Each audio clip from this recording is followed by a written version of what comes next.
J'ai un lumbago commun, je me suis fait mal en me penchant en avant, j'étais complètement bloqué, là ça m'a fait très mal au dos. Vous avez forcément regardé les autres vidéos qui expliquent comment on fait pour se tenir debout, comment on fait pour s'asseoir, comment on fait pour dormir. Voici maintenant comment on fait pour conduire, c'est quelque chose d'assez important, ou comment on utilise aussi les moyens de transport. Donc c'est très simple, vous allez voir, je peux vous expliquer. Donc tout comme lorsqu'on s'assoit, il va falloir plier les jambes pour garder le dos creusé. Dès que vous avez le dos creusé, vous avez pas mal.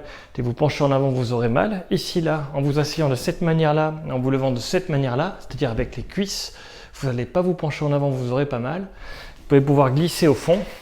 Et lorsqu'on est au fond, sur une voiture, il faut mettre le dossier pas droit, mais très légèrement en arrière. En le mettant très légèrement en arrière, je vais pouvoir mettre un coussin ici, à cette hauteur, juste au-dessus de la ceinture, au niveau lombaire. Et grâce au petit coussin, donc on peut remplacer le coussin par un pull, par une serviette, voilà, par quelque chose que je plie en boule. Et hop, ça va me faire creuser le dos. Et dans cette position, j'aurai pas mal. Donc le dossier très légèrement en arrière. Ça c'est bien. Mais comment je vais faire pour conduire? Vous allez voir que pour conduire, souvent on conduit en arrière, on est très très loin. Donc si je suis en arrière, j'ai le dos plié, donc je vais avoir très très mal. Je vais devoir appuyer avec les pieds et ma hanche va bouger, je vais avoir très très mal aussi. Et je vais tenir le volant en haut ou sur les côtés. Et je vais avoir très mal parce que plus je suis haut, plus je vais être plié, plus mon dos va être plié. Plus je pousse avec ma hanche, plus mon dos il va vriller. Ça va être un enfer. Donc pour faire simple, il va falloir descendre au maximum l'assise, l'avancer au maximum pour que j'appuie sur les pédales juste avec ce mouvement. Voilà. Mon pied pousse, enfin mon genou, c'est mon genou qui se plie, qui se tend. À aucun moment mes hanches vont pousser en avant. En faisant ça, comment je sais que je suis à la bonne distance? C'est que mes mains sont en bas du volant et là je tiens mon volant et je peux conduire comme ça.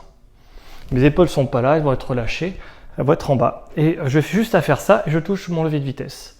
Donc voilà, siège en bas, très avancé, je touche ici, ça c'est mon volant, ça c'est le levier de vitesse. Mon siège très légèrement incliné pour pouvoir mettre quelque chose dans le dos et creuser. Et à cet endroit-là, comme ça, j'aurai pas mal.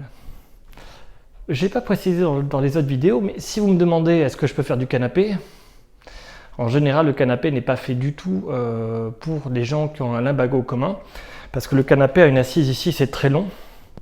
Et donc quand je me mets, je vais avoir le mollet un peu tendu, si je me mets au fond et j'essaie de mettre un coussin pour creuser le dos, comme dans la voiture, j'y arriverai pas. Je vais me retrouver dans cette position qui est le siège baquet.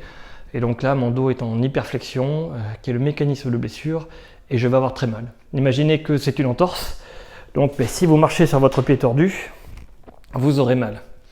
Là, en vous mettant en siège baquet, votre dos sera tordu, dans le même mécanisme de la blessure, et vous aurez très mal. C'est donc à éviter.